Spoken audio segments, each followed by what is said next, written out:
Listening to Our Daily Show with CJ Nasello on RiverBender.com.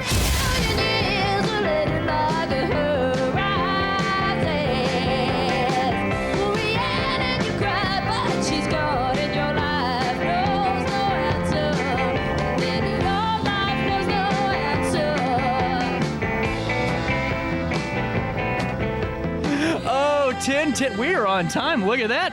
Dr. Martin in studio. Dr. Andrew Martin with Principia College. How are we doing today, sir? Great. So this is really cool. Right off the bat, when I was talking to Matthew over at the North Alton Godfrey Business Council a few months ago, he was mentioning that this was a pretty cool discovery. Well, a mammoth of a discovery. No pun intended. You happen to find a mammoth at Principia College. Yeah. It was totally unexpected. About a year ago, we... some facility workers were digging up a borrow pit to bolster the roads with some soil. Mm-hmm. And they just came across this tusk, a white streak. And Mike Towell, one of the facility workers, actually stopped his bulldozer and got out, and he has some experience with archaeology. Uh-huh. And he stopped excavation. We called Melissa Pardee, the state... she's the geology curator at the Illinois State Museum. Oh, wow. In Springfield. And she came down, she identified it as a tusk, and we got a couple of guys from Illinois University, mm-hmm. and they came down and did a ground-penetrating radar, and lo and behold, they found that there's more material underneath, so we decided to do a class. I teach archaeology at the college, and so I thought, well, it'd be great to teach while excavating. And so we started that this semester, so this month. This is just the coolest thing. I mean, it really is the coolest thing. So I got to ask the obvious question. Did you ever expect this to happen? No. Well, I didn't expect it, but there has been a mammoth found on the campus before. So about 20 years ago, there was a tooth that was found, and then they found pretty intact mammoth right next to one of the dormitories. So it was the perfect location, and they dug it for 12 years. So when I heard there was another mammoth, I thought, oh. I'm in for another 12 years here. It was a lot. I got to ask you, whenever you're doing that probe, or you're sitting the radar down there, what are some of the things that they uncover? Is it the size of what's underneath? Is it just some of the material there? What's the layout that you get to see from those readings? Right. They're just basically blobs, but it's a sort of dust that was laid down in the glacial period that it's very uniform. So if there's anything down there, it's unnatural. It's probably a bone. So it could be a few bones, could be a lot of bones. We really don't know until we dig it. And now, when was this initial discovery? When was the first when the excavator's over? When was that? That was about a year ago, last July. And now, so the last year, what was that? Just making sure you're identifying it correctly? Yeah. What are some of the ins and outs of that? Right. So there's been a lot of preparation before this course has begun. So I had to create a tarp structure over the tusk to protect it from rain and from sun. Mm-hmm. And then we actually have installed a portacab and a portable lab to conserve the bones. So that's nearby, and I teach my classes from that. So it's kind of cool to have all the parts right there. Talk about some lucky students, think about this. For just out of a fluke, you're getting to learn outside and actually be part of an excavation for something that's just a mammoth. That's unheard. That's just the coolest thing to me. Yeah, they're super excited about it. So take me through the ins and outs of how you're going to have to, get this out of the ground. This is going to be some pretty delicate movement, I would just assume. Right. So we have some equipment, fortunately, from other excavations that I've done on the campus. Which is a total station, which is a pulse laser that shoots a laser at any find that we find, and that actually locates it within GPS coordinates to within a few millimeters. So that has saved enormous amounts of time with having to use tape measures and spirit levels. Yeah. And so I also created an app to record all the information on an iPad, so that actually also saves time, because we only have 2 3-hour stints a week to excavate it. The class is a lab class, and it runs every Tuesday and Thursday. And so we really need to get all that time pretty much either teaching or excavating down. Wow. So when we excavate, we usually take it down about 20 centimeters at a time, and then photograph and record any charcoal. We found charcoal and bits of bone, bits of shell, lots of ivory. Unfortunately, the tusk is very friable. It's very fragile. Fragile. The soil is very acidic, and the air has worked on it, unfortunately, to break it apart. So we have to be very careful. It's a long, curved tusk, and in order to get it out of the ground, we need to pour sort of thin glue consolidant onto it and wrap it in plaster and pedestal it, and then move it, hopefully without it breaking up in our hands, to the porta cabin where the students will then conserve it. This is incredible. Yeah, it's a lot of work. I got to ask the obvious question on this follow-up is, who comes up with these methods to get these, instruments out of the ground? I mean, to me, I wouldn't even have fathomed, well, let's put this in a little type of component, we'll put it in plaster, and that way we can at least save it. Are those things that you've kind of developed, or is this things that are used in other excavations that you're taking and using for your guys' Mammoth build?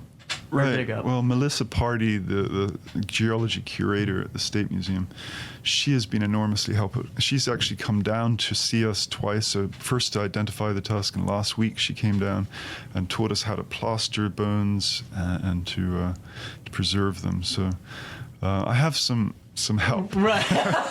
And Jim Shell at Surveyors Materials in St. Louis has been really helpful setting up the total station and some of the GPS coordinates. And we're going to set up a GIS database to put it all on, so that we can present it to the public too. So as it proceeds, we've got a few students who are computer scientists, so they're setting up a website for all this material to be uploaded, and so. This is so cool. Yeah, it'll be bigger once we get it going. We're trying to get down to the tusk and to the material, and get the students, familiar with the excavating, because they're all doing it from scratch. And then we're inviting visitors to come to visit the site while we're digging. So if anybody wants to come, it's Tuesday, Thursdays, about 2 p.m. to 4 p.m. And so we're going to be out there. Yeah, come and see it. It's great. So what I think is really cool about this, before we go any further into the discovery, is the fact that different components of your classes, students that are computer specialists, so that are savvy with the web, some of their strengths that are coming together to kind of create this efficient project. I mean, that's cool. I am very lucky. We have computer scientists, we have engineers, we have a chemistry senior who's familiar with lab work, so she's going to operate the lab for me. And it's great. We've got history majors who are really excited about the history element. And the great thing about this project is it's so multidisciplinary. Mm-hmm. There are many skills and different disciplines that are involved in it. So they're actually applying some skills that they've learned in other disciplines and bringing it to this project, which is great for me and for the project. Well, when you were saying that, I'm going, how lucky is Dr. Martin here? To have all these really talented students that are bright and coming together to do this, and of course spearheaded by you, is really just incredible. Now, you said other finds a couple of minutes ago. What are some of the other things that you've been able to come across or probe for over at Principia? Oh, other digs? Yeah. Well, we found a Native American settlement site about a mile from Elsa. Wow. That was it was found when we were testing for archaeological material when the Spire pipeline was put in. I don't know if you know that. It went up. Wow. Went up through the campus, and we found this settlement site and excavated it. and that was about 5 years ago. And then we also did some work on the first settlement in the area, which is a little town called Eminence, which is actually on the college campus, and that was from 1830, so one of the earliest settlements in the area. So what leads to, some of those things is whenever you're looking to dig or you're looking to find some of these things, were some of those going, all right, I know we have an idea that this was here, or are some of these fluke chances that you go, wow, this is it? Yeah, the excavation on the pipeline was really driven by trying to understand what was there before it was destroyed. Right. And actually, they avoided all the archaeology after having done a very extensive survey of about a mile long. That's pretty corridor. impressive. They found 14 sites, and the one was the most important. We excavated. That's so. And the irony is that site probably was. At the same time as mammoths roamed the countryside here. It was about 10,000 years old, we estimate. That's incredible. And now, does that surprise you at all? With how it dates back, how far? Yeah, well, there have been several sites that have been found from that area, from that era around here. One in Grafton, a couple in Alton. And then we found one in the 60s up on the bluffs. They found Dalton points, which are from about that period. So there was a lot of activity around here, contemporaneous with the mammoth. So I don't know whether this mammoth is going to have any human activity surrounding it, or whether it was butchered. But there is that very faint possibility, which would be kind of exciting. That's what I'm not trying to get you in trouble here, head over heels, but I'm going, man, what happens if this mammoth has, some type of sign that it was hunted or there was some type of interaction with the human? I mean, that alone's got to pique your interest a little bit to see if there's a correlation, Right. Well, mammoths were around here for many tens of thousands of years. Right. There's a very faint possibility. People are. It's debatable, but it's possible that people were responsible for the demise of the mammoth. So, wow. Their extinction occurred at the same time that people moved into the area, and so. Yeah, unfortunately for the mammoths. Right, right. Well, and with this find, what's the most exciting part of this? Is it the students interacting? Is it the discovery itself? And what for you? What's the most exciting part? Well, I kind of like the coordination of the whole project. There's a lot involved. There's delegating the sort of rota of roles that the students do, excavating, sifting, recording, using the total station and the iPad. And then there's the lab work, and it is a little bit of an operation to coordinate these things.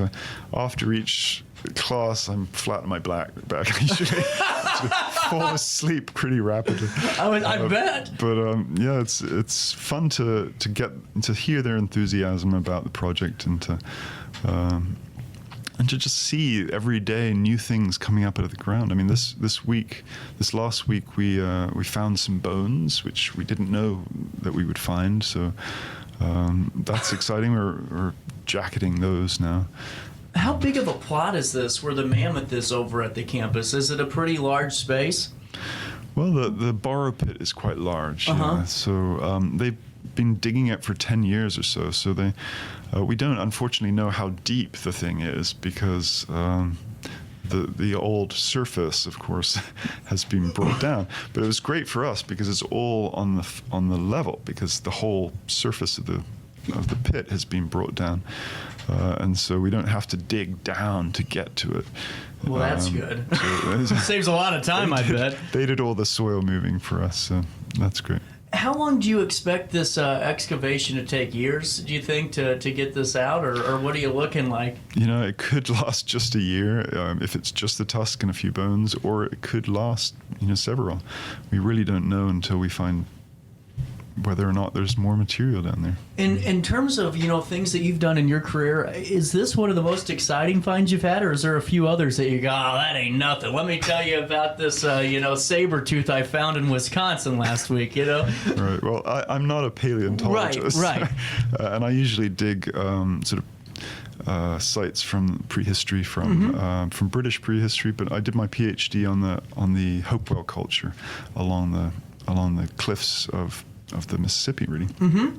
And so I haven't really done any right, not like that, but just like any discoveries like that. Is this the most exciting, or do you think pretty exciting? Yeah, and I'm learning, of course, a whole new period, and of course about large mammals in prehistory. So that's exciting to learn something new, and of course, it's exciting to dig a mammoth, which is such a place in our culture, I think, of fascination. I don't think that there's any other animal that's raised so much interest. Wow. You have a moment to stick around. I got to pay a bill. Sure. All right, we'll come back with more of this great conversation. Yes, you saw that lower third right. We're talking Mammoth at Principia with Dr. Andrew Martin. This conversation continues after this quick one right here in the heart of the 618.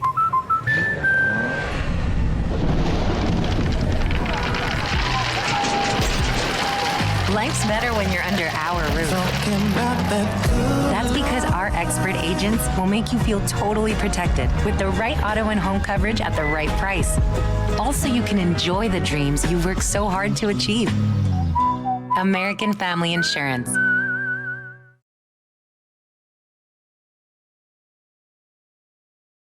You won't find a better health club than Nautilus Fitness Center. More cardio, more free weights and equipment, more classes, a swimming pool, and more. If you're serious about your health and want to make a change, then stop thinking about it and visit Nautilus Fitness Center on Industrial Drive in Alton. Don't fall for the hype you get from the other health clubs. Nautilus is the RiverBend's premier health club. Has been for years and will be for years to come. Get to Nautilus Fitness Center and get started on a healthier new you. RiverBender Radio has built 3 great new stations just for you in the Riverbend. The Eagle, the Riverbend's classic rock station. The Bridge, hit music for the Riverbend. And The River, today's country, and all your favorites. Check them out today at RiverBender.com.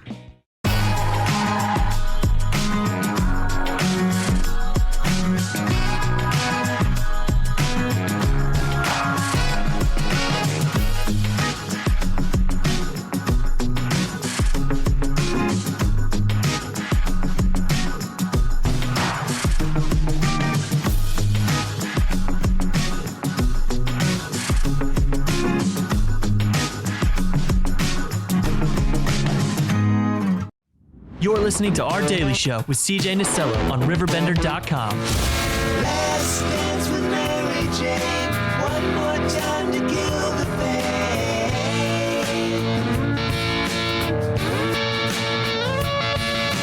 I feel summer creeping in and I'm tired of this town again. What a great morning.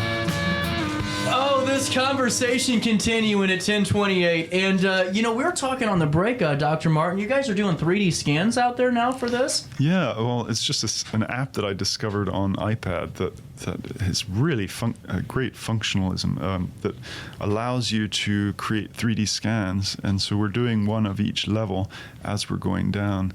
So hopefully that'll be on the website too, that you can actually see and be able to fly in and actually examine the material. That'd be really cool. And how long are you expecting it to take for the website to roll out and all that good stuff? Right, it's one of the assignments for the students. Uh-oh. So that should be due next week. So we're hoping. No pressure. No pressure. But there are lots of different moving parts of this. Oh, I bet. This thing. But we're experimenting with new technology, with these 3D scans, with different software like GIS to download the data to. And then, a website too. So there's skills that these students are picking up. The thing I love about Principia, I guess, is that there's small classes, so you can do these sorts of things, but there's a lot of encouragement to do experiential activities. And so it's not just abstract lectures. You can actually apply. Right. And in this case, immediately after learning, we have a little short lecture at the beginning of the class in the porta cabin, and then we go and do what we've learned about in the field. So that's kind of fun. Well, you're right. You are hands-on, and you're utilizing all these different components of the really work of industry, whether it's from the technical side of things all the way down to getting your hands a little bit dirty and helping that process. To incorporate all of those things is setting the students up for success.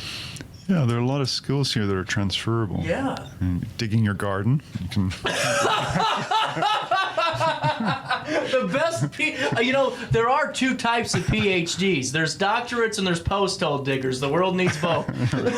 That's true. But with that being said, Dr. Martin, do you expect to find, more than just the tusk? Just from what you're seeing, or are you just kind of hoping for the best at this point? Well, we've found some bones. We found scatters of bits of ivory, and so it's anybody's guess what we're going to find, really. This is so cool, man. This is just the coolest thing. And now, as the students are working throughout the year, what are some of the milestones that they have going forward after the rollout of the website and some of the other projects that you already mentioned? Is there any other milestones that you're looking to hit before the end of semester one?